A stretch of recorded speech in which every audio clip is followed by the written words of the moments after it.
She was just a maid from Africa, working in a mansion where everyone feared the man who lived inside. A man whose heart was as cold as the walls around him, and whose son had lost his sight and his smile. But when this woman did what no one else dared to do, when she reached out, not with pity, but with love, everything changed. The boy began to see again, not with his eyes, but with his heart. And the billionaire who once believed love was weakness, learned that sometimes, the poorest soul carries the richest heart. This is the story of the maid who touched the heart of the cold CEO's blind son. A story of faith, healing, and a love that saw beyond sight.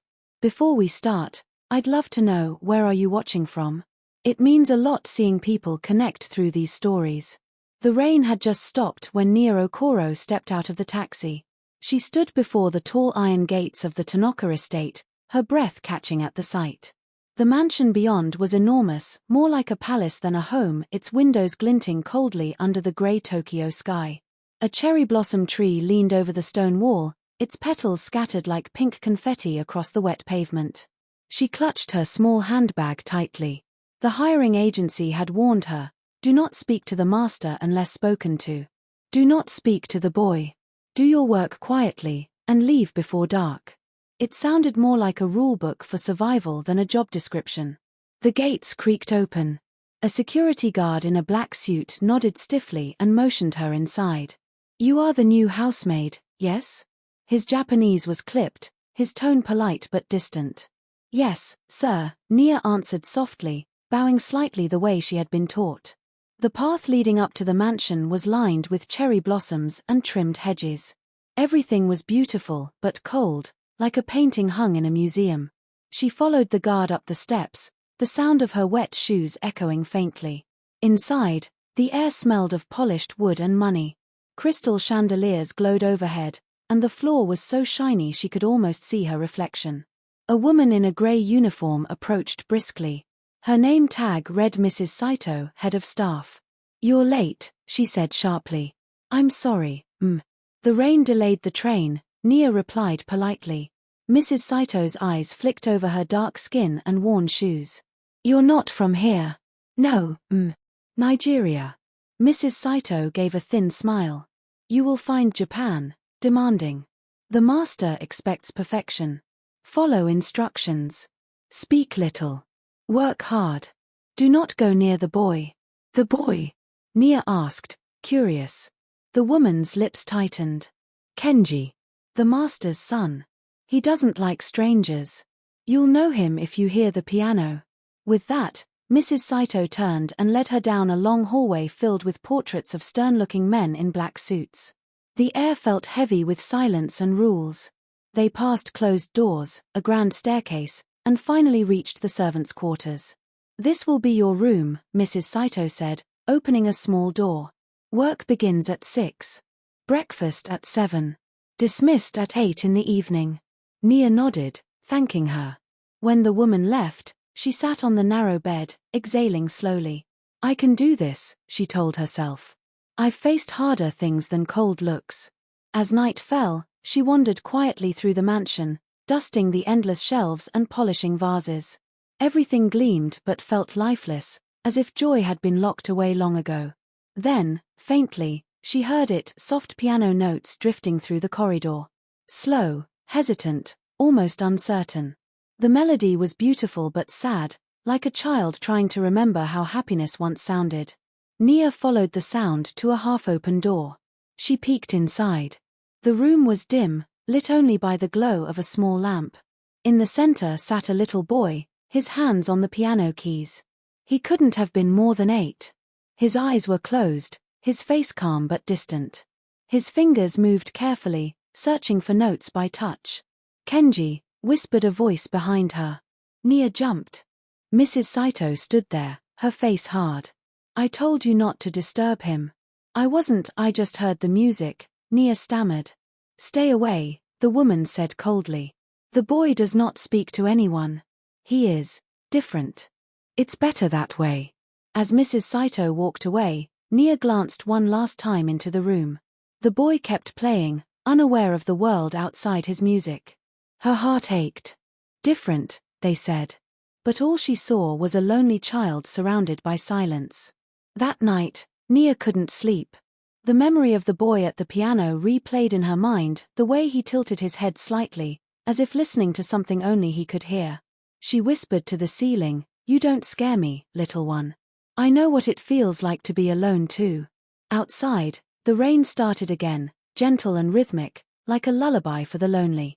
Morning sunlight streamed through the windows, painting golden lines on the polished floor. Nia tied her apron and joined the other maids in the kitchen. The smell of rice porridge and roasted fish filled the air. Mrs. Saito barked instructions as if conducting an orchestra. Master Tanaka takes his coffee black, no sugar. The boys' breakfast must be soft food only, no crunchy textures. Remember that. Nia nodded silently, carrying a tray of fruit up the grand staircase. Every step creaked under her nervous feet. At the end of the corridor, she found the door she had peeked through the night before. She hesitated, then knocked softly. No reply. She pushed the door open. Kenji sat by the window this time, his fingers trailing over the piano keys without pressing them. He didn't turn when she entered. "Good morning," Nia said gently, setting the tray on the table. "I brought you breakfast." Still nothing. The boy's head tilted slightly, listening. "Your breakfast," she repeated, a bit louder. "Would you like me to help?" He turned his face toward her voice, eyes blank but beautiful, gray like storm clouds. "Who are you?" His voice was small, uncertain. "I'm Nia," she said softly. "I started working here yesterday." He frowned a little. "You're not like the others." She smiled. "Is that bad?"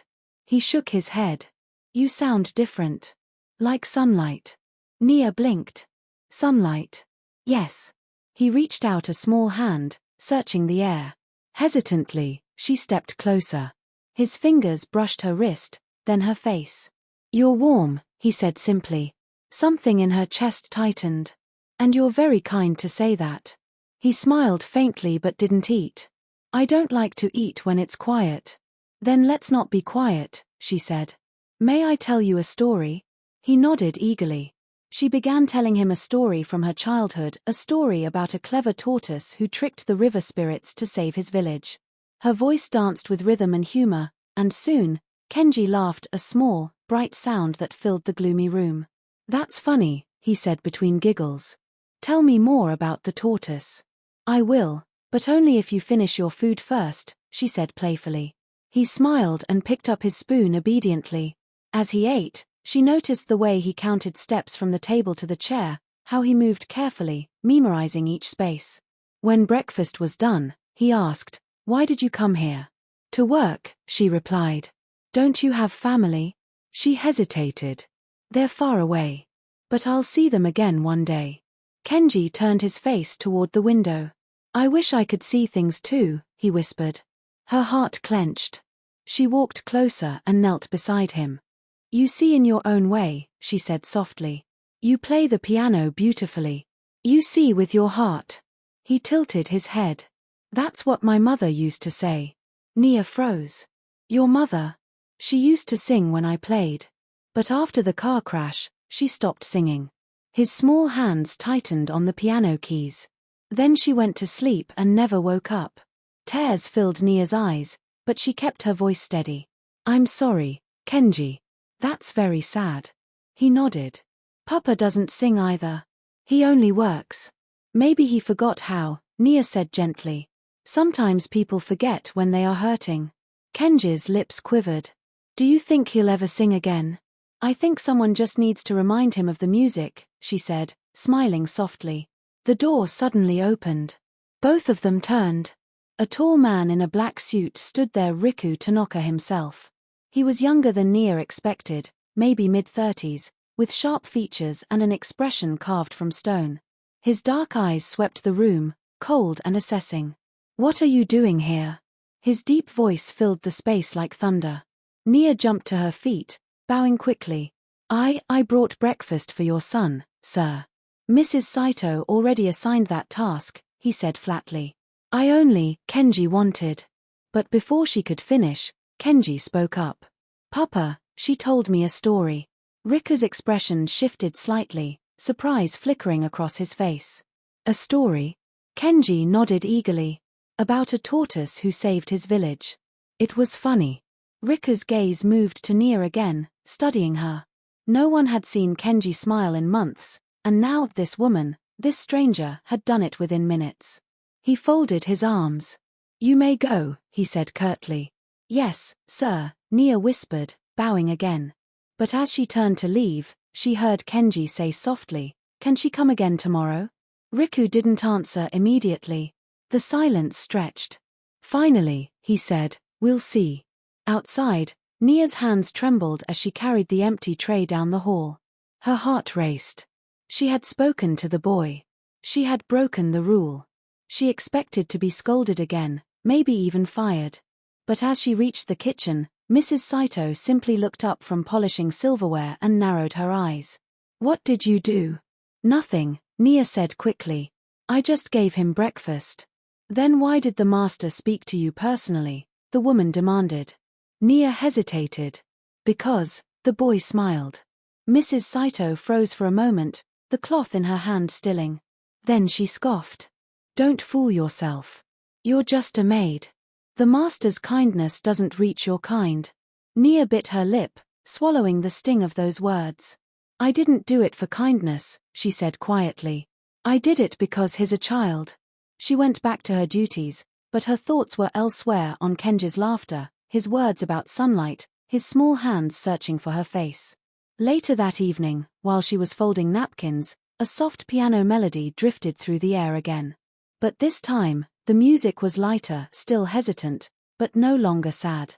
She paused, listening. The melody changed suddenly, rising into the same rhythm she had used while telling her tortoise story earlier. She smiled, tears welling in her eyes. He remembered. At that moment, Riku Tanaka stood at the top of the stairs, listening too. His son was playing a happy tune for the first time in years. He turned his head toward the servants' hall, his thoughts unspoken but clear. "That woman, she did something I couldn't." The morning after Kenji's laughter filled the house, something subtle changed in the air of the Tanaka mansion. The servants walked more quietly, their eyes flicking toward the grand staircase where Riku Tanaka descended like a shadow in motion. His expression, as always, was calm, unreadable, and distant, but there was something sharper behind his gaze now, something thoughtful. Nia was polishing the piano when he entered the music room. She froze mid-motion, cloth in hand, bowing immediately. "Good morning, sir," she murmured. Riku studied her for a long moment, his eyes cold and searching. "You spoke to my son again." Her heart thudded. "Yes, sir. I was cleaning here, and he started playing. We talked a little." His jaw flexed. "You were told not to interfere." "Yes, sir," she said softly, "but he wanted to talk. I couldn't ignore him." For a few seconds, only silence stretched between them. Then, to her surprise, Riku stepped closer to the piano. His fingers brushed over the keys but didn't press them. "He laughed last night," he said quietly. "For the first time in months." Nia's lips parted in surprise, but she didn't speak. She sensed he wasn't really talking to her, but to the air, to himself. "My son doesn't trust easily," he continued, his voice a mix of pride and sorrow. "He has difficulties." Nia looked up, meeting his eyes carefully. "He has a beautiful mind, sir. He just needs someone to listen." Riku's gaze sharpened. "You think I don't listen?" Nia swallowed hard. "Not with words, sir. Maybe not the way he needs." The air went still. It was the first time anyone had ever spoken to him like that, softly, but without fear. Riku's expression didn't change, but his silence was heavier than anger. Finally, he turned away. "Do your work. That will be all." "Yes, sir," Nia whispered, bowing deeply. When he left, she exhaled shakily, her hands trembling. "I should have stayed quiet," she thought. Men like him don't like being told the truth. But deep down, she didn't regret it. That evening, the entire mansion buzzed with quiet tension. Riku had cancelled 2 meetings, something unheard of. The staff whispered nervously. "He's distracted," Mrs. Saito muttered. Ever since that maid arrived. Nia pretended not to hear as she cleared the dinner table. But as she lifted the last tray, she felt a tug on her sleeve. It was Kenji, smiling shyly. "Will you tell me another story?" he asked softly. Before Nia could reply, a voice came from behind them, deep and firm. "Kenji." The boy stiffened immediately. Riku stood at the doorway, one hand in his pocket, eyes dark and unreadable. "It's time for bed." "But," Kenji began. "No arguments," Riku said gently, though his tone left no room for defiance. "Tomorrow." Kenji sighed, then turned toward Nia. "Good night, Miss Nia." "Good night, Kenji," she said, smiling warmly. "Dream about the tortoise." As he left, Riku's gaze lingered on her. For a long moment, neither spoke. Finally, he said, "You shouldn't encourage him too much." "Encourage him to what, sir?" she asked quietly. "To hope," Riku said simply, and then walked away. That night, Nia sat on her narrow bed, thinking about those words. To hope. How could anyone be afraid of a child's hope? She couldn't understand a man like Riku Tanaka, a man who had everything, yet carried so much emptiness inside. But somewhere in that emptiness, she sensed something else. Pain. The kind of pain that builds walls higher than love can climb. The kind she knew all too well. The next day, Kenji found Nia in the garden. She was kneeling beside a patch of lavender, trimming it carefully. The air was fresh after the rain, and the scent of blossoms filled the air. "You came outside," she said, surprised. Kenji smiled. "I wanted to hear the wind. The leaves sound happy today." Nia laughed softly. "They do, don't they?" He turned his head toward her voice. "Can you teach me the sounds you know? You always say things sound like something." She paused, thinking. "All right," she said. "Touch the flowers." He knelt beside her, small fingers brushing the petals. "Soft," he whispered. "Yes," Nia said, smiling. "That's how joy feels, soft, gentle, warm." "What does sadness feel like?" he asked curiously. Nia looked at the gray clouds above them. "Like rain. Cold and heavy. But it makes things grow." Kenji nodded slowly. "Then maybe sadness isn't bad." "No," Nia said, touching his shoulder gently. "Sometimes sadness is how the heart breathes." From the window above, Riku watched. He had been in his office when a guard reported that Kenji was outside with the maid. At first, he had been ready to scold them both, but when he looked down and saw his son smiling, head tilted toward the sound of laughter, he froze. He hadn't seen that expression since his wife was alive. Something stirred in him, a mix of longing and guilt he couldn't name. Later that evening, as Nia helped prepare dinner, Mrs. Saito approached her. "The master wishes to see you." Nia's hands stilled. "Me?" "Yes." "The study." "Now." Her stomach tightened as she walked through the quiet hall. When she reached the tall wooden doors, she hesitated before knocking. "Come in," said Riku's low voice. The study was vast, lined with books and glass windows that overlooked the city lights. Riku sat behind his desk, a cup of black coffee steaming beside him. He didn't look up when she entered. "You've been spending time with my son," he said. "Yes, sir." "You've been teaching him." She swallowed. "Only little things. How to listen to the world. How to smile." He looked up then, his eyes dark but not angry. "He likes you." "I like him too," she said simply. Riku's fingers tapped against the desk. "I've hired countless therapists and tutors. None of them reached him. Why do you think he listens to you?" Nia hesitated, then said quietly, "Because I don't see what he can't do. I see who he is." Her words hit him like a quiet blow. He leaned back, studying her face carefully. There was no arrogance there, no attempt to impress, just truth. Finally, he said, "My son hasn't left the house in months. If I allowed it, would you take him outside? To the park?" Nia blinked in surprise. "Me? Alone?" "With my driver," Riku clarified. "He trusts you." "Perhaps, it's time I tried to." She nodded, her heart fluttering. "I'd be honored, sir." That weekend, under a gentle blue sky, Nia and Kenji visited a quiet park outside the city. It was the first time Kenji had stepped beyond the mansion gates since the accident. He held her hand tightly, cautious but curious. So many sounds, he whispered. Birds, footsteps, water. That's the fountain, she said, guiding his fingers to the cool spray of water. It's like the laughter of the earth. He giggled. You always say strange things. She smiled. Strange keeps the heart alive. For hours, they walked, listened, and talked. Children ran past them, laughing. Some stared at Kenji, but Nia smiled at them, disarming their curiosity. Soon, one brave boy came over and said hello. Kenji smiled shyly and waved back. It was a small moment, but to Nia, it felt enormous. When they returned, Riku was waiting in the front hall. His posture was straight, his expression unreadable, but when he saw his son's relaxed smile, a flicker of relief passed over his face. How was the park? He asked. It sounded beautiful, Kenji said excitedly. Miss Nia said the fountain was laughing. Riku looked at her. Laughing?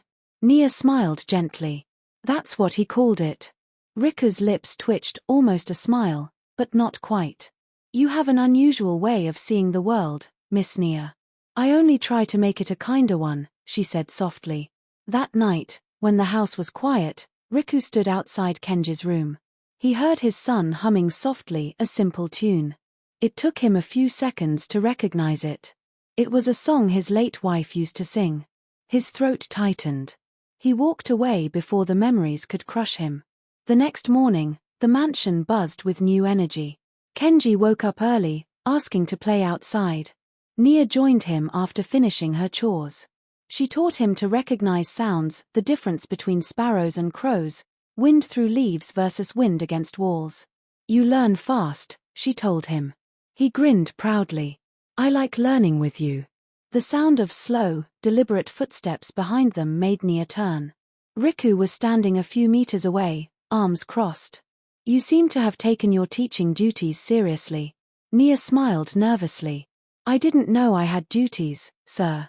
You do now, he said. Then, after a pause, would you join us for lunch? My son insists. Nia blinked. Me? With you? Riku gave a small nod. Apparently, the household rules have been amended. Lunch was an unfamiliar experience for everyone. Nia sat stiffly, unsure where to look. Kenji chatted happily, telling his father how Nia made him touch flowers to see their colors. She says pink feels like a smile, Kenji said proudly. Riku's eyes flicked to her. Does it? Yes, Nia said softly. It's a color that forgives everything. For the first time since she met him, he actually smiled, small, brief, but real. I see, he murmured. After lunch, Kenji was taken by his tutor, leaving Nia and Riku alone in the dining room. The silence between them was thick, filled with unspoken thoughts. You're different, he said finally. You speak like the world still has beauty. Because it does, sir, she replied. You just have to stop looking for it with your eyes. He stared at her for a long moment. Then, almost reluctantly, he said, You remind me of someone. Your wife? She asked gently. The air froze. Riku's expression tightened, the warmth vanishing. That subject is closed. Nia lowered her gaze. Forgive me. I didn't mean to. He stood abruptly. You may go. She bowed and turned to leave, but before she reached the door, his voice stopped her again, quieter, almost hesitant. Thank you, for helping my son. Nia smiled faintly, not turning around. He's the one helping me, sir. When she left, Riku stood alone, staring out the window. The garden below shimmered under sunlight, and for a brief second, he saw them there again, his wife and son, before the accident, laughter echoing through the air. It hurt to remember, but it also made him feel alive again. That evening, Mrs. Saito whispered to the other maids, Have you noticed? The master smiles now. They laughed quietly, but Nia heard them. She didn't smile back. She knew how fragile that change was, how easily warmth could freeze again. In her small room, she looked out the window toward the mansion's glowing windows. You're learning to breathe again, Mr. Tanaka, she whispered. And so am I. Down the hall, in the music room, Kenji's fingers danced across the keys once more. The tune he played this time was brighter than ever, an echo of all the laughter that had begun to find its way back into the House of Shadows. By the third week of Nia's presence, the mansion no longer sounded the same. Laughter, light, musical laughter, drifted down the corridors like sunlight breaking through storm clouds. Servants stopped what they were doing whenever they heard it. Some smiled, remembering the silent gloom that had once haunted the place. Others whispered behind polished doors. "She's getting too close," one maid murmured. "The master treats her differently," another replied. "She's just a maid," said Mrs. Saito sharply, though her eyes carried a flicker of worry. "And he'll remember that soon enough." Nia, unaware or pretending not to notice, focused only on her daily routine. Every morning, she helped Kenji with his reading exercises. She used wooden blocks shaped like animals and carved letters for him to touch, teaching him to recognize sounds and textures together. He learned quickly, his laughter frequent, his confidence growing. Sometimes, Riku would appear silently in the doorway, just watching. He rarely interrupted, but every so often, Nia felt the weight of his gaze and found her heart beating faster than it should. One afternoon, while helping Kenji identify objects by touch, Nia guided his small hand over a carved bird. "What's that, Kenji?" she asked. "Soft wings," he murmured. "A sparrow." She smiled proudly. "Yes. You're getting better every day." He grinned, turning his face toward her. "I like learning with you. Everyone else sounds afraid when they talk to me." Her smile faded slightly. "Afraid of you?" He nodded. "They talk like I'll break." Nia took his hand gently. "You're not glass, Kenji. You're gold. The kind that shines quietly." He beamed. "Then you're the sunlight that makes gold glow." Her heart softened. "You say such beautiful things, little one." Unseen by either of them, Riku stood at the door again. His usually cold eyes flickered with something deep and troubled. He'd always believed kindness made people weak, but watching Nia and his son, he wondered if maybe it was the only thing that kept them alive. That night, at dinner, the air was different. Kenji sat between his father and Nia, chatting happily. Riku listened quietly, occasionally nodding, occasionally smiling when Kenji made an especially clever remark. The other servants watched from the walls, shocked. They had never seen the master smile during a meal. But peace doesn't come without envy. Later, as Nia was clearing the dishes, Mrs. Saito cornered her by the kitchen door. "You're getting too comfortable," the woman said coldly. Nia paused, her hand tightening around a plate. "I'm only doing my job." "You're doing more than that," Mrs. Saito hissed. "You're meddling in things you don't understand. The master's world isn't meant for people like you." Nia's chest ached, but she forced a calm voice. "I'm not trying to be in his world. I just want to help his son." Mrs. Saito sneered.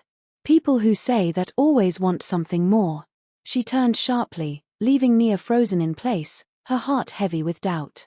That night, she sat on her bed, the old hurt of being treated as less than bubbling up again. But before her tears could fall, there was a gentle knock. She opened the door to find Kenji holding a small folded paper. "Papa said I should give you this," he said shyly. She unfolded it. Inside was a single line written in neat handwriting. "You're doing well. Thank you, RT." For a moment, she simply stared at the note. Then she smiled, her heart light again. Somewhere deep inside the cold father, warmth had begun to stir, and it was reaching out, even if only in small, silent ways. The next morning, Kenji was quieter than usual. Nia noticed it immediately. "Is something wrong?" she asked. He shook his head, but his lips trembled. "Some of the servants said you'll leave soon." Nia froze. "Who told you that?" "I heard them whisper. They said you're making trouble for Papa." Her chest tightened. "Don't listen to gossip, sweetheart. I'm not leaving you." "You promise," he whispered. She knelt beside him, placing his small hand over her heart. "Do you feel that?" "It's my heartbeat. As long as it beats, I'll keep my promise."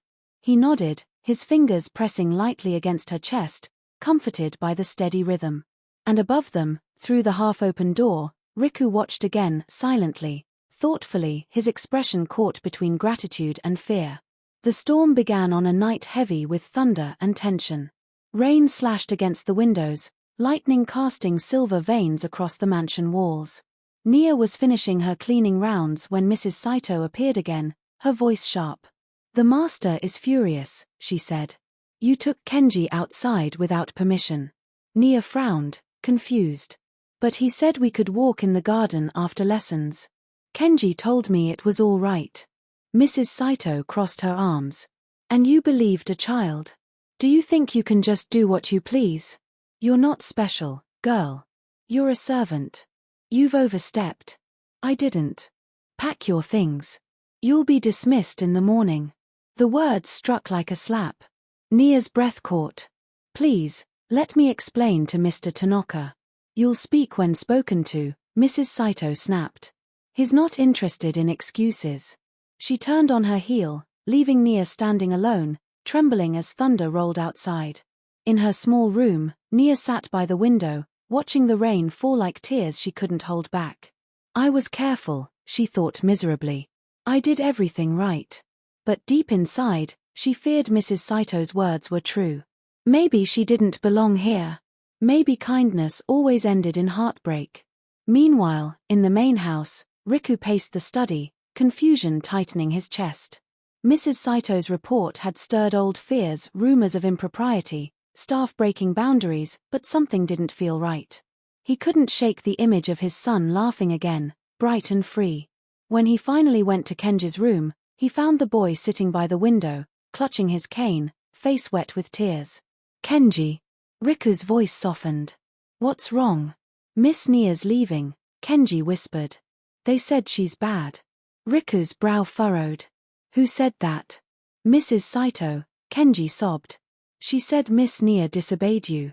"But she didn't. She just wanted me to hear the rain." Riku went still. The storm outside thundered as he pieced it together. Slowly, anger replaced doubt. "Stay here," he said quietly, his tone so calm it frightened even himself. He strode through the halls, his footsteps sharp and certain. When he reached Nia's quarters, he found her kneeling by her small suitcase, tears streaking her face.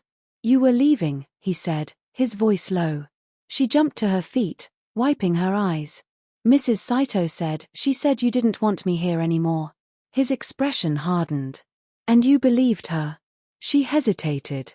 "I didn't want to cause trouble." "Trouble," he muttered bitterly. "That's all they call it when someone does what others are too afraid to do." He stepped closer. "Did you take my son outside?" "Yes," she said honestly. "We only walked by the fountain." He listened to the rain. He smiled. Riku exhaled slowly, the anger draining from his face, replaced by something softer, regret. "Then I should be thanking you, not firing you." Nia blinked, speechless. Behind them, a faint sound broke the tension, small footsteps splashing down the hall. Kenji's voice cried out, panicked and high, "Miss Nia." They turned just as the boy came running, barefoot, tears streaming down his cheeks. In his rush, he tripped on the rug. Nia gasped and darted forward, catching him just before he hit the floor. "Kenji," she cried, holding him close. "I heard them say you were gone," he sobbed. "I didn't want you to go." Riku knelt beside them, his face pale. For a moment, he didn't know what to do, how to touch his son, how to fix what fear had broken. Finally, he reached out, gently resting a hand on Kenji's back. "I'm here," he said quietly. "She's not leaving." Kenji sniffled, his tiny fingers clutching both of them. "Promise?" Riku looked at Nia. Their eyes met, his full of guilt, hers full of silent forgiveness. "Promise," he said. The thunder rolled again outside, but inside the room, something shifted. The walls that had once kept them apart began to crack. Later that night, when the storm calmed, Riku stood in the doorway of the servants' corridor. Nia was tucking Kenji into bed, humming softly. The boy's breathing slowed, his small hand still holding hers. When she noticed Riku, she gently freed her fingers and stepped into the hall. "He's asleep," she whispered. Riku nodded, his voice low. "I owe you an apology. I should have listened to him before believing others." "You don't owe me anything, sir," she said softly. "Just keep believing in him." Riku studied her face for a moment. Her eyes were tired, but her spirit was steady, stronger than anyone he had ever known. He felt a strange pull in his chest, something both terrifying and comforting. "I dismissed Mrs. Saito," he said quietly. "What?" "She lied to me. I don't keep liars in my house." Nia's eyes widened. I didn't mean for." He shook his head. "You didn't do anything wrong. You reminded me what this house used to sound like before silence took over."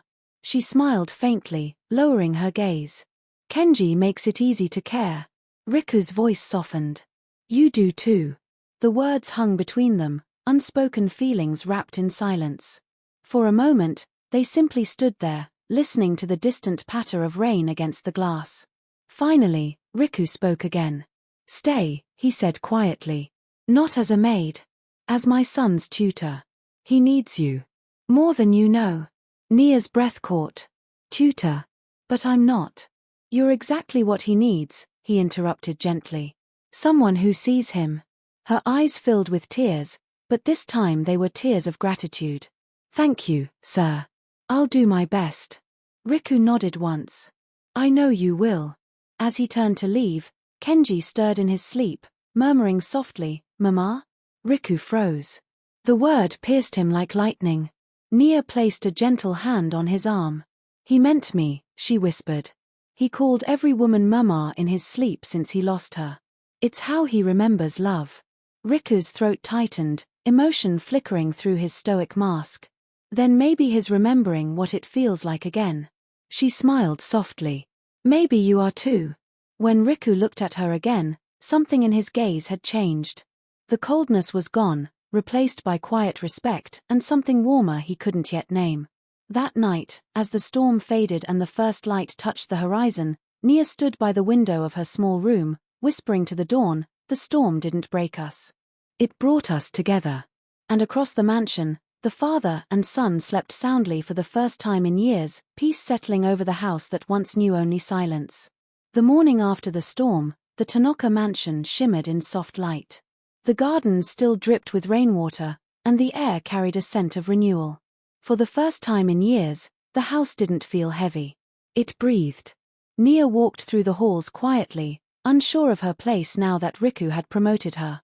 She still wore her maid's apron, even though he had told her not to. It felt safer that way. She found Kenji in the music room, his small hands exploring the piano keys. "Miss Nia," he said brightly, "Papa said you're my tutor now." She smiled. "Yes, he did. How do you feel about that?" Kenji grinned. "Happy. Now you can stay forever." Her laughter filled the air. "Forever is a long time, little one. But I'll stay as long as you need me." A knock interrupted them. When she turned, Riku stood at the doorway. His usual cold expression was softer today. "May I speak with you, Miss Nia?" "Of course, sir." He stepped into the room, his posture straight, but his tone humble. "I wanted to apologize for last night." "There's no need." "There is." His voice was firm but gentle. "You were wronged because I trusted the wrong person. I let my fear make decisions instead of reason." Nia shook her head. "You were protecting your son. Any father would." His eyes flickered, almost pained. "Perhaps. But I've spent so long protecting him that I forgot how to let him live."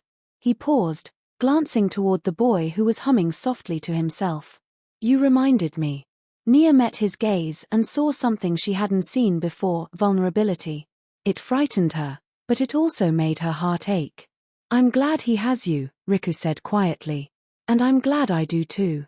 Her breath caught, and she looked away quickly. "Thank you, sir." He nodded once and turned to go, but before leaving, he stopped at the door. "You should stop calling me sir. It makes me sound like an old man." Nia blinked in surprise. "Then what should I call you?" A hint of amusement curved his lips. "Riku will do." She smiled nervously. "That might take some time, Riku." He chuckled softly, an unfamiliar sound that made Kenji lift his head in surprise. "Papa, you laughed." Riku turned, his expression caught between embarrassment and warmth. "Maybe Miss Nia's laughter is contagious." Kenji grinned. "Then keep her forever." Riku's smile faded, replaced by something quieter, deeper. "We'll see." That evening, Nia helped Kenji prepare for bed.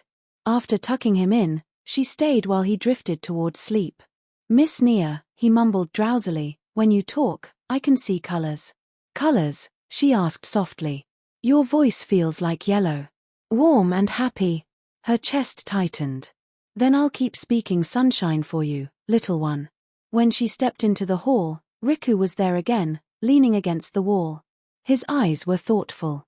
"You make him dream," he said quietly. "Do you know how rare that is for him?" Nia smiled gently. "He makes me dream too."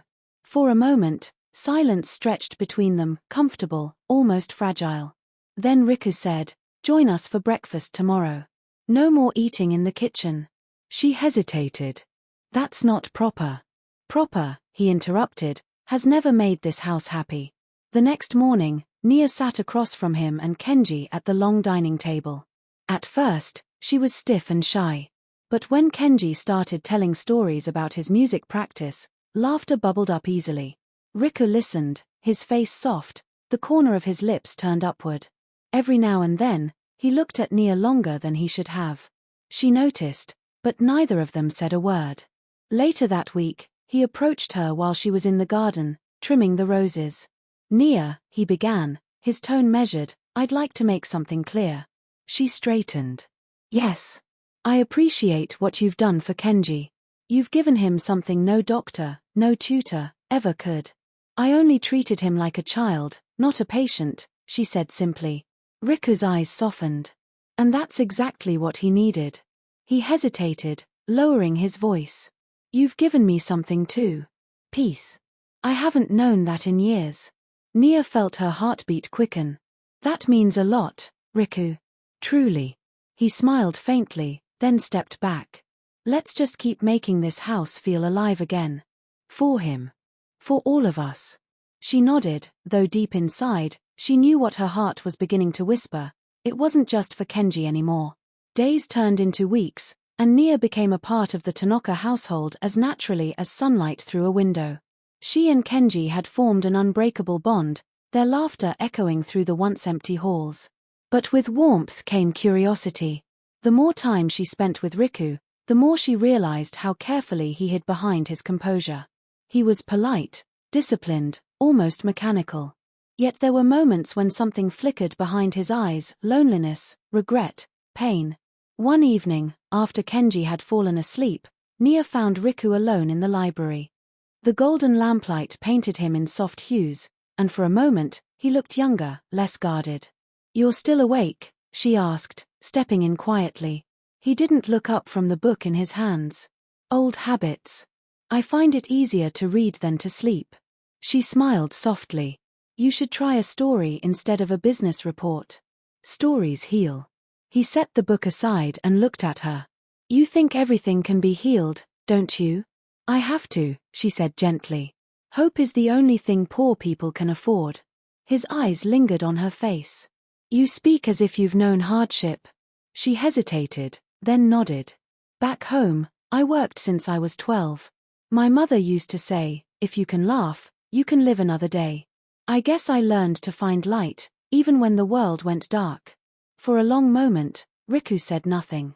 Then, quietly, he said, "My wife used to say something similar." Nia froze. It was the first time he had mentioned his wife. "She was the only one who ever challenged me," he continued, voice low. "She made me believe that life wasn't about perfection, but about love. And then the accident took her. Took my son's sight. Took everything I thought I was." Nia listened, her heart aching. "You blamed yourself." He looked away. "I was driving." Silence fell, heavy but understanding. She took a step closer. "It wasn't your fault, Riku." He gave a bitter laugh. "The world doesn't care about fault. Only results. And mine was a broken family." "No," she said softly. "You still have a family. You just stopped believing you deserved one." He looked at her, then really looked, and in his eyes, she saw the man beneath the armor. The one who longed to be seen, just like his son. Riku exhaled slowly, almost shakily. "You see too much, Nia." "Maybe you've been hiding too long," she replied. Their eyes held, unspoken words filling the quiet room. Then Kenji's voice called faintly from down the hall, and the spell broke. "I should go," Nia said softly. Riku nodded, his voice rough. "Thank you for listening." As she turned to leave, he said quietly, "For what it's worth. I'm glad you came into our lives." Her throat tightened, but she smiled and slipped out, leaving him alone with the ghosts he had finally begun to face. The next morning, Nia found a note on the kitchen counter in Riku's handwriting. "Take Kenji to the city park today. Let him hear the world again." The park was crowded and bright. Nia guided Kenji's hand along the rough bark of trees, let him feel the cool breeze on his cheeks, the laughter of children nearby. "This is the sound of life," she told him. Kenji grinned. "It's loud, but happy." While they played, a few parents nearby whispered, pointing at the dark-skinned woman and the child holding her hand. Nia heard them but ignored it. Kenji didn't notice, he was too busy chasing the sound of music from an ice cream truck. Riku arrived later, standing by his car as he watched them from afar. He had come secretly, unable to resist seeing his son's joy. Nia spotted him and waved. He hesitated, then approached. Kenji turned toward his father's voice and beamed. "Papa, you came." "I did," Riku said, smiling faintly. "I wanted to see you smile." Kenji giggled and held both their hands. "Now we're all together." They walked through the park like that, a small, imperfect family surrounded by life. For the first time in years, Riku didn't care who saw them. When they stopped by a pond, Kenji asked, "Papa, what color is the sky today?" Riku looked up. "Blue." Kenji turned toward Nia. "What does blue feel like?" She smiled. "Like peace. Like finally breathing after holding your breath too long."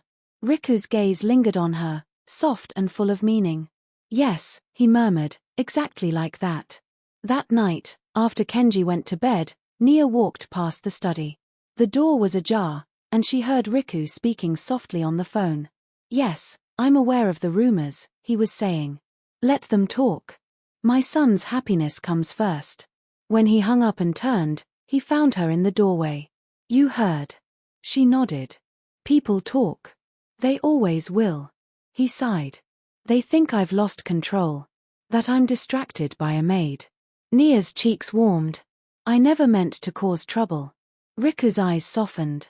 "You didn't. They just don't understand what you've given us." She hesitated. "And what's that?" He looked at her for a long, silent moment. Then he said simply, "Life." Her breath caught. She wanted to say something, anything, but words failed her. Instead, she just smiled and bowed her head slightly. "Then I'm glad I came here." When she left the room, Riku watched her go, his heart heavy with feelings he could no longer deny. Outside, the city glowed with lights, but inside the mansion, another light had already begun to burn, soft, steady, and impossible to hide. Spring came quietly, wrapping the Tanaka mansion in soft colors and warm wind. Cherry blossoms trembled along the garden paths, their petals falling like pink snow. Inside the house, the gloom that once filled the walls had almost vanished. The laughter of a child now echoed through the corridors, the music of a piano once again found its rhythm. Nia stood by the veranda, hanging wind chimes with Kenji's help. He was taller now, more confident. He could walk through the halls without his cane, counting steps by memory. Every time the wind moved, the chimes sang softly, and Kenji grinned. "It sounds like the sky is smiling," he said. Nia laughed. "Then we'll make sure the sky never stops smiling." Behind them, Riku watched from the doorway, his expression unreadable. He had been working less lately, choosing to stay home with his son. But every time he looked at Nia, something shifted inside him. She had changed the rhythm of their lives. He joined them quietly, his shoes crunching on the gravel. "You've made the garden come alive again," he said. Nia turned, startled. "I only helped Kenji hang the chimes." Riku smiled faintly. "That's not all you've done." He looked around at the once barren garden, now vibrant with life. "This place used to be a cage. Somehow, you made it a home again." Nia looked down shyly. "Homes need people, not money, to breathe." Riku's eyes softened. "You always say things like that. Simple, but true. Kenji tugged his father's hand. Papa, can we have lunch outside today? Miss Nia says food tastes better in the sun. Riku chuckled. Then we'll eat under the sun.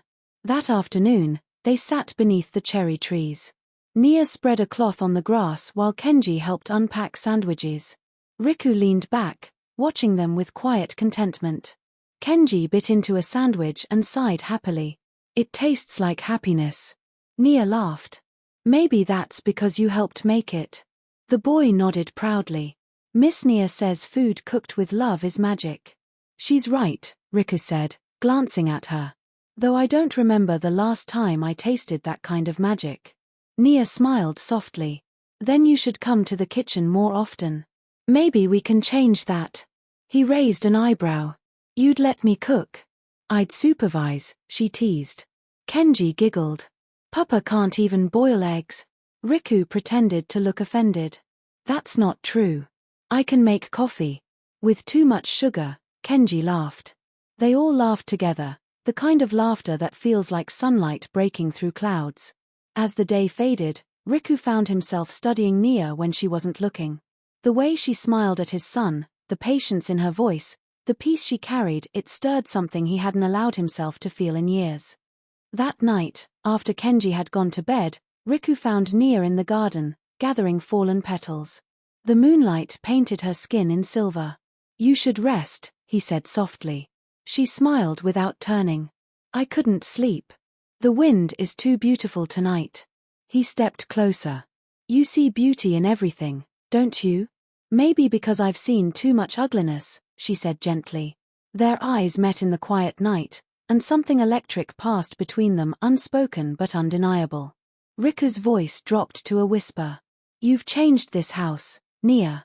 You've changed me. She looked down quickly, her voice trembling slightly.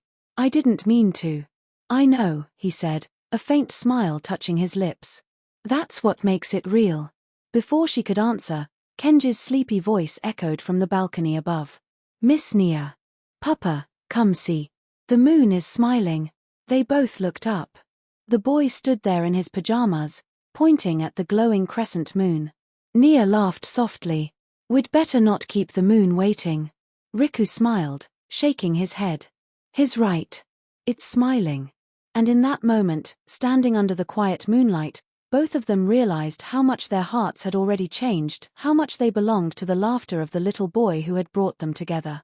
The peace didn't last long. By early summer, the whispers had escaped the walls of the mansion and found their way into the world outside. The media had caught sight of Riku Tanaka's quiet transformation. The once cold billionaire was suddenly smiling, attending school events, walking through the park with a woman and a child. It didn't take long for rumors to begin. A foreign woman caught the heart of Japan's most private man, one headline read. Another blared, Tanaka heiress replacement. The billionaire and his African tutor. The morning the newspapers hit the stands, Riku was in his study, reading the reports with a tightening jaw. Nia entered quietly, unaware of what had happened. Good morning, she said with her usual warmth. Kenji's already. Her voice faltered when she saw his face. The papers lay scattered across his desk. Her own photo stared back at her, smiling, holding Kenji's hand in the park. Her heart dropped. Oh no. Riku exhaled heavily. They don't care about truth. Only stories that sell. Nia's hands trembled. What are they saying? That you're my mistress. His voice was low, restrained. That you used my son to get close to me. She covered her mouth, horrified. That's not true. I never. I know, he interrupted, his voice firm but quiet. But the world doesn't. Tears burned in her eyes. I should leave. Before I ruin everything. You're not leaving, Riku said sharply. They'll twist it into guilt if you do. She looked at him, desperate. Then what can we do? He hesitated, then said, we tell the truth. Publicly. Her eyes widened.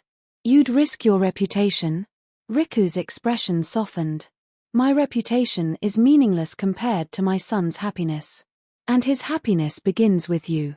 She stared at him, speechless, her heart pounding. By afternoon, The story had spread across every news outlet. Paparazzi swarmed outside the estate gates. Riku ordered extra security, but the flashing cameras were impossible to escape. Kenji, confused by the chaos, clung to Nia. "Why are people shouting?" "They're just curious," she said gently, hiding her fear. "It will pass." But it didn't pass. It grew. The next day, Riku's company board called an emergency meeting. They demanded he end his association with the woman who was tarnishing the family name. When he refused, several investors threatened to withdraw. That evening, Nia overheard him on the phone, his voice calm but full of fire. "You can take your money," he said, "but you will not tell me who deserves respect in my own home." When he hung up, he found Nia standing in the doorway, her eyes full of tears. "You didn't have to do that," she whispered. "Yes, I did," he said firmly. "You and Kenji gave me back my life. I won't let anyone take that from me." The words broke something inside her, something strong and fragile all at once. A few days later, Riku called a press conference. Cameras flashed like lightning as he walked to the podium. "I've been accused of allowing a woman into my home for selfish reasons," he began, his voice steady. "The truth is simple. She was not hired for me. She was hired for my son, a boy who had forgotten how to smile." The crowd murmured. Riku continued, "This woman taught him how to live again. And in doing so, she reminded me what life truly means." He paused, his gaze steady on the cameras. "Her name is Nia Okoro. And she deserves your respect, not your suspicion." Nia watched from the television in the mansion, her hands pressed to her mouth. Tears streamed down her cheeks as she heard him speak those words. When the conference ended, Riku returned home exhausted but calm. Nia met him in the hall, unsure what to say. "You didn't have to defend me like that," she whispered. He looked at her, eyes tired but gentle. "Yes, I did. Because you defended us first." She stepped closer, her voice trembling. "They'll talk more now. They'll twist your words." "Let them," he said quietly. "As long as the truth stays between us, I don't care." They stood in silence for a moment, their hearts beating in rhythm with the falling rain outside. Kenji appeared at the top of the stairs, rubbing his eyes. "Miss Nia?" "Yes, sweetheart." He smiled sleepily. "Papa talked loud on TV. Did he tell them your family now?" Riku froze. Nia's breath caught. Kenji yawned and added, "You should be. You make us both happy." He padded back toward his room before either could answer. When he was gone, Nia and Riku looked at each other, eyes wide, full of emotions they couldn't yet name. Finally, Riku said softly, "Maybe he's right." Nia's heart trembled. "What do you mean?" He stepped closer, his voice barely above a whisper. "Maybe we already are a family." She wanted to speak, but the words wouldn't come. The air between them was thick with everything unsaid. Outside, the rain slowed. The world's noise seemed far away.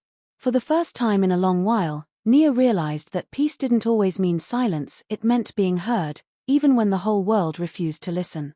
The next morning, the sun rose pale and uncertain behind the clouds.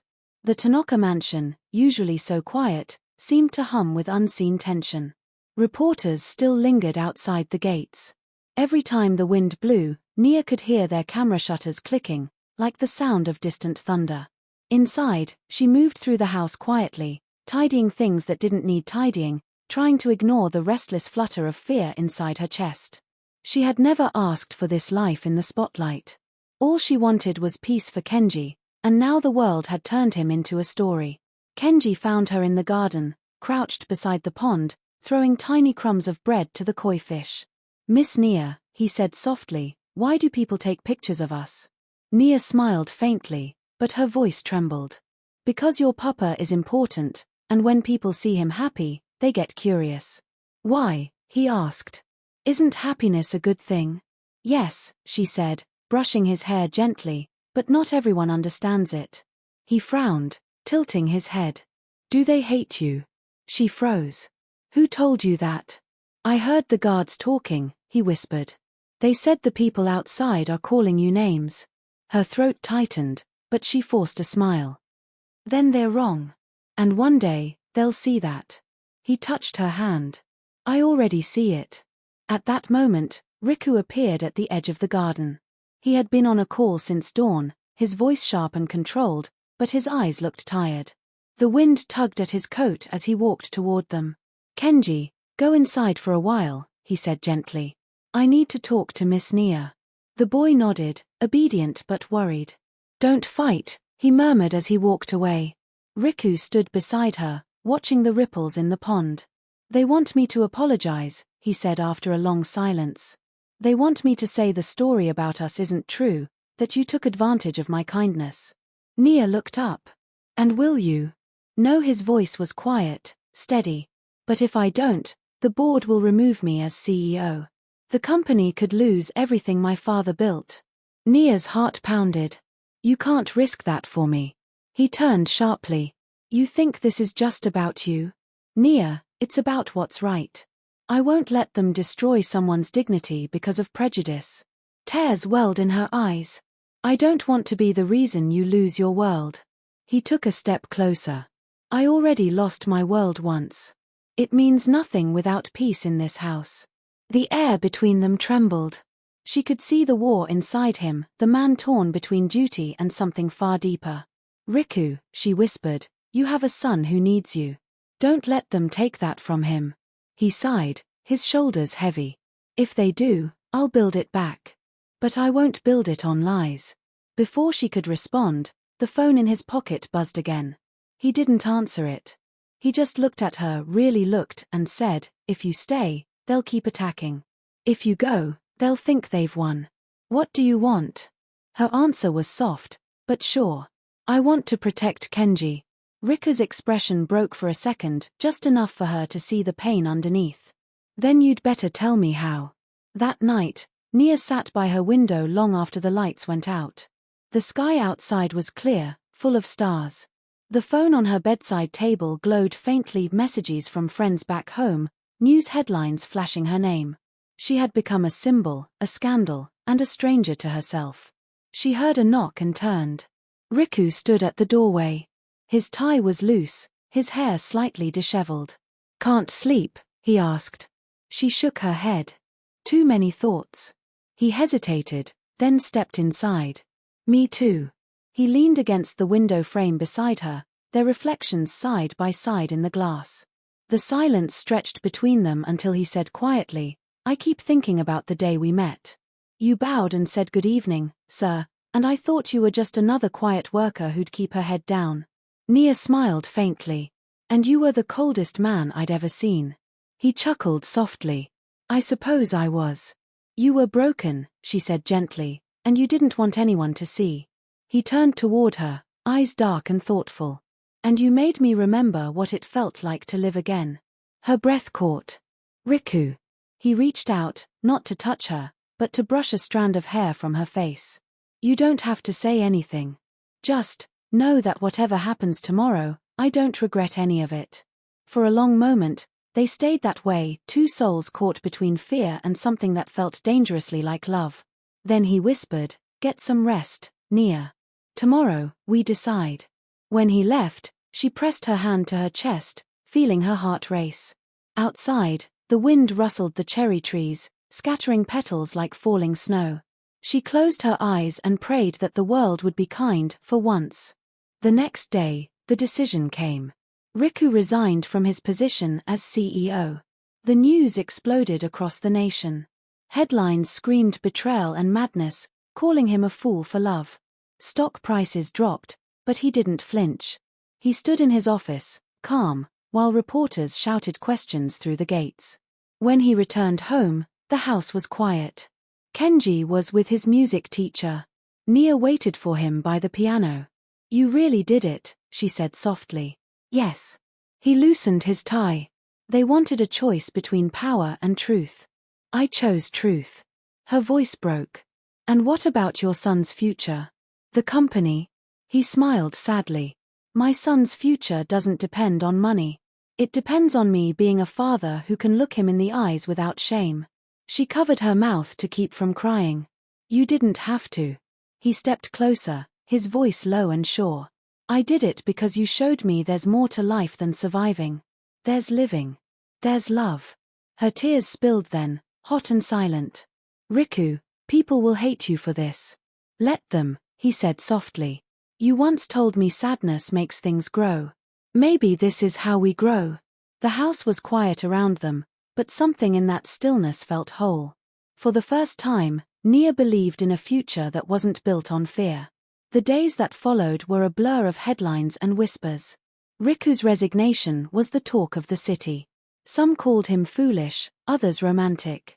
But for Nia, the attention was unbearable. Strangers followed her to the market. Paparazzi flashed cameras whenever she stepped outside. Even Kenji's schoolmates whispered about his foreign teacher. One morning, she stood at the gate, her suitcase beside her. The driver tried to stop her, but she shook her head. Tell Riku I'm sorry, she said. I can't stay. Not while they keep hurting him for it. She left quietly, like a shadow at dawn. When Riku discovered her absence, the entire house froze. She left, he said, disbelief tightening his voice. The staff nodded silently. He turned to Mrs. Han, the cook. Did she say where she was going? She only said she wanted peace, the woman replied softly. Riku's jaw clenched. Peace doesn't exist without her here. He searched for her everywhere, churches, markets, community centers.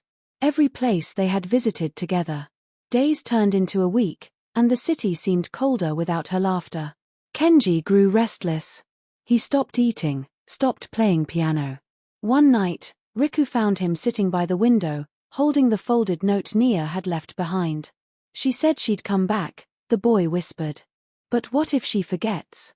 Riku knelt beside him, pulling him close. She won't forget. People who love don't forget.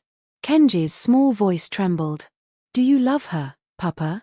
Riku hesitated, then nodded slowly. Yes. I think I always have.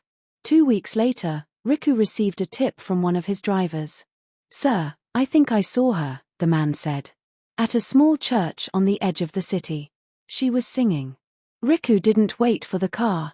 He drove himself, heart pounding as he reached the quiet neighborhood. The church stood modestly under a canopy of trees, light spilling through its stained glass windows. Inside, a small choir was singing. And there she was standing among them, eyes closed, her voice pure and soft as sunlight. He stood at the doorway, unable to move. She looked peaceful, content. But when her eyes opened and met his, her song faltered. The others kept singing as she stepped forward, tears already shining in her eyes. Riku, she whispered. He swallowed hard. You left. I had to, she said, her voice trembling. You lost everything because of me. I didn't lose, he said firmly. I found what mattered. She shook her head. You don't understand. The world will never let you forget. They'll never let your son forget. Then we'll teach him not to listen to the world, Riku said. You taught me that. She covered her face, sobbing softly. I didn't mean to fall in love with you. He took a slow step closer, his voice low. Then let it mean something. When she looked up, his hand was outstretched. Come home, he said simply. Not because I need saving, but because we both deserve peace. Her tears fell faster, but she nodded. Home, she whispered. Yes. He smiled then, the rare, genuine smile she had always hoped to see. Kenji will be thrilled. He's been telling me you were just lost. I was, she said. Until now. That evening, they drove back through the city in silence. The world outside still whispered, still judged, but inside the car, there was only warmth. When they arrived at the mansion, Kenji ran out before the car even stopped. Miss Nia, he cried, wrapping his arms around her waist. You came back. She laughed through her tears, hugging him tightly. I promised I would, didn't I? Riku watched them, his chest heavy with gratitude. The house that once felt cursed was alive again. Later that night, as Nia tucked Kenji into bed, he held her hand tightly. Don't leave again, he whispered. Never, she said softly. Not unless the moon stops smiling. In the hallway, Riku stood by the window, looking out at the night sky. When Nia joined him, he said quietly, I didn't find you to ask for forgiveness. I found you because I realized this house isn't a home without you. Nia leaned against the window frame beside him. Then let's build a new one that no headline can touch. He nodded slowly, then looked at her with quiet certainty. Together. She smiled. Together. Outside, the city's noise faded into the distance. Inside, the wind whispered through the open hallways, carrying the sound of peace. For the first time, the house stood whole again, a place reborn from brokenness, lit by the love of three hearts that refused to let the world decide their worth. The following weeks slipped by like petals carried on a slow breeze. For the first time in years, the mansion was filled with music, not the mournful kind that once haunted its halls, but laughter, the clinking of breakfast dishes, and Kenji's voice echoing across the courtyard as he practiced the piano. Nia sat beside him during lessons, her hands moving gently over his as he played. Listen, not with your ears, she whispered, but with your heart. Let it tell you when the music feels right. Kenji's fingers stumbled, then found the right keys. A bright melody filled the air. He grinned. It sounds happy now. It does, she said softly. That's because you are. Across the room, Riku leaned against the doorway, his eyes steady on the two of them. He still couldn't quite believe how much life had changed since Nia's return. The house that had once been his fortress of solitude had become a home again, a place of laughter, music, and light. When the song ended, Kenji turned toward his father. Papa, will you come to my concert next month? Riku smiled. I wouldn't miss it for the world.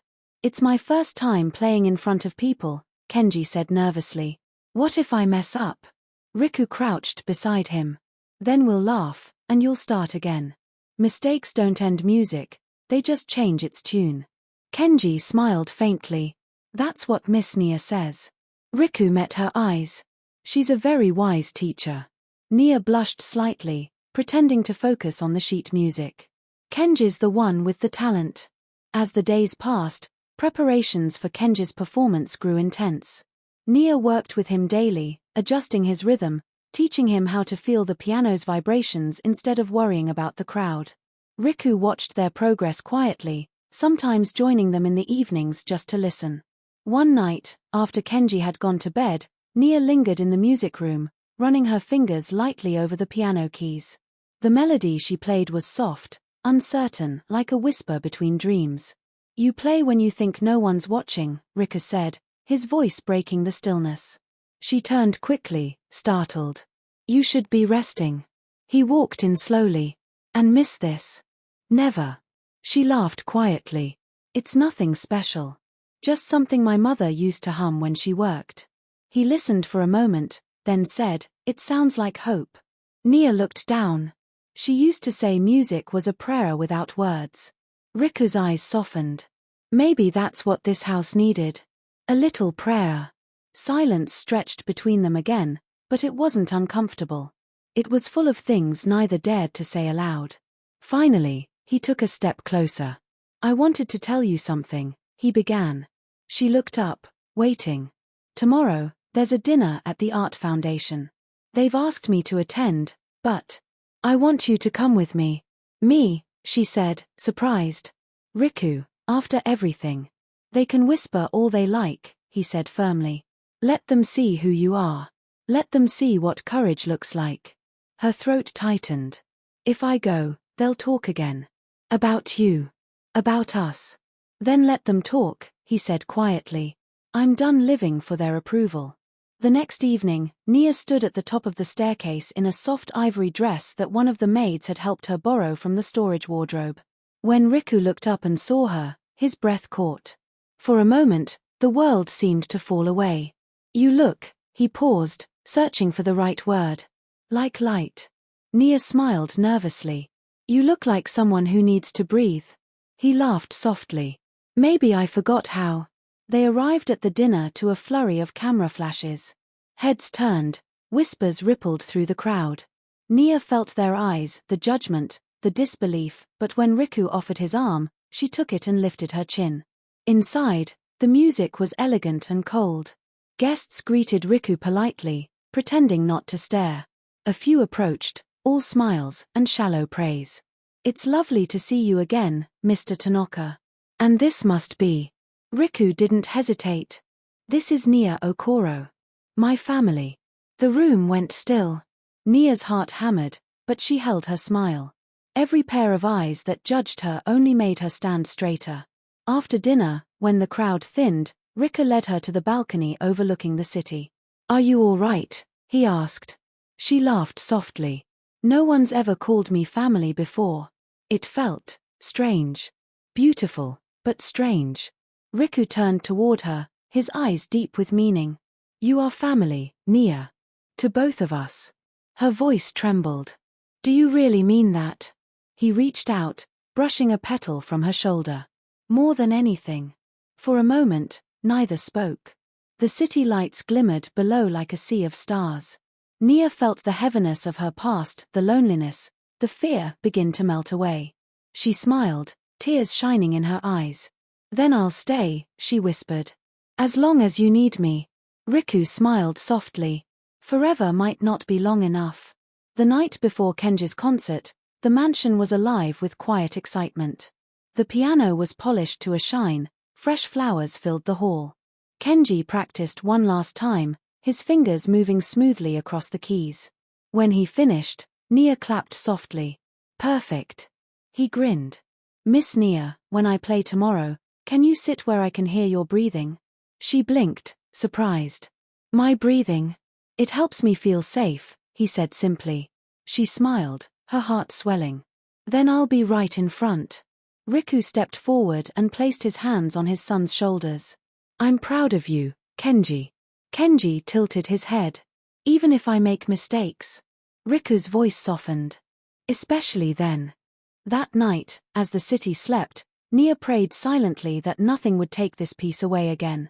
The next day, the performance hall buzzed with people. It wasn't a grand event, just a local music showcase, but to Nia and Riku, it felt like the world. Kenji sat at the piano, small hands poised.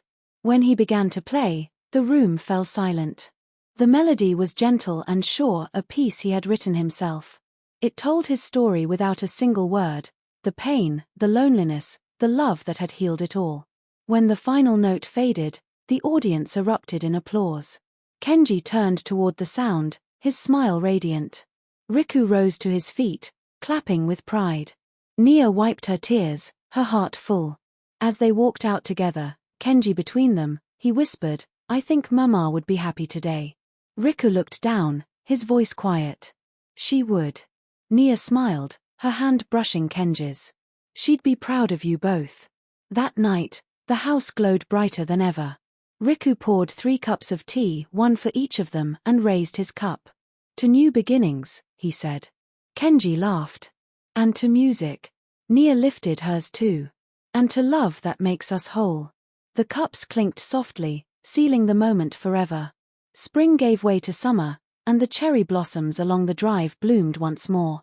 Their petals floated gently over the mansion like confetti. Kenji ran through them, laughing as he held out his hands to feel them fall. Faster, Miss Nia, he called. Catch me if you can. She chased after him, laughing breathlessly. You run like the wind, young man. Behind them, Riku stood at the top of the steps, watching. The sight of them, his son running, the woman who had brought them both back to life, filled him with a quiet he couldn't put into words. When they reached him, Kenji threw his arms around both of them. We're a family now, right? Always. Riku bent down, pressing a kiss to his son's forehead. Always. Then he looked at Nia. You've done more than heal us. You've shown me what love means again. Nia's voice trembled. And you've shown me what home feels like. For a moment, everything was still, the blossoms falling, the wind gentle, the world perfectly balanced. Then Riku took her hand in his. I used to think love was weakness, he said quietly. But you made me see it's the only strength worth having. Nia smiled, tears in her eyes. And I used to think I'd never belong anywhere. But I was wrong. I belong here. Kenji reached up, holding both their hands together. Then you can't let go, he said firmly. Promise. We promise, they said in unison. A few months later, they stood together again, this time in the same garden where it had all begun. The wind chimes still sang softly in the breeze. Kenji sat at the piano under the open sky, his fingers gliding over the keys. The music floated through the air like a prayer. Riku leaned close to Nia, his voice low. "Do you hear that?" She nodded. "It sounds like happiness." He smiled. "No. It sounds like life." When the song ended, Kenji jumped up and ran to them. "Did I play it right?" Nia knelt, hugging him tightly. "You played it perfectly." Riku placed a hand on his son's shoulder. "You played it with heart. That's all that matters." Kenji grinned, his small fingers signing quickly. "I can see it now. All of it." "What do you see, sweetheart?" Nia asked softly. He touched his chest, smiling. "The world. You. Papa. Even if my eyes don't work, my heart does." Tears blurred Nia's vision. She pulled him close again, whispering, "You see better than anyone." Riku looked up at the sky, where the cherry blossoms drifted like pink snow. "We've come a long way," he murmured. Nia smiled, looking at him through tears. "And we're still going." He nodded. Together. As the sun began to set, the three of them stood hand in hand beneath the shower of petals. Nia tilted her face toward the sky, breathing in the moment. She knew the world outside their gates would always whisper, always question, but none of that mattered anymore. Because here, in this quiet garden full of music and laughter, they had found something stronger than judgment. They had found family. They had found peace. They had found love that saw beyond sight. Kenji signed one last sentence with his small hands. "Happy ending." Nia laughed through her tears. "Yes, little one. The happiest." Riku smiled, his voice soft as the evening breeze. "And the beginning of everything else." The wind picked up, scattering petals around them until the air shimmered with color. Beneath the falling blossoms, three figures stood: an African woman, a Japanese man, and a blind boy who saw the world more clearly than anyone. Together, they became the song that never stopped playing, the melody of love that turned silence into light. If this story touched your heart, don't just leave, be part of our story. Hit that subscribe button and turn on the notification bell, because more powerful stories like this are on the way, stories that remind us that love can heal, no matter where it's found.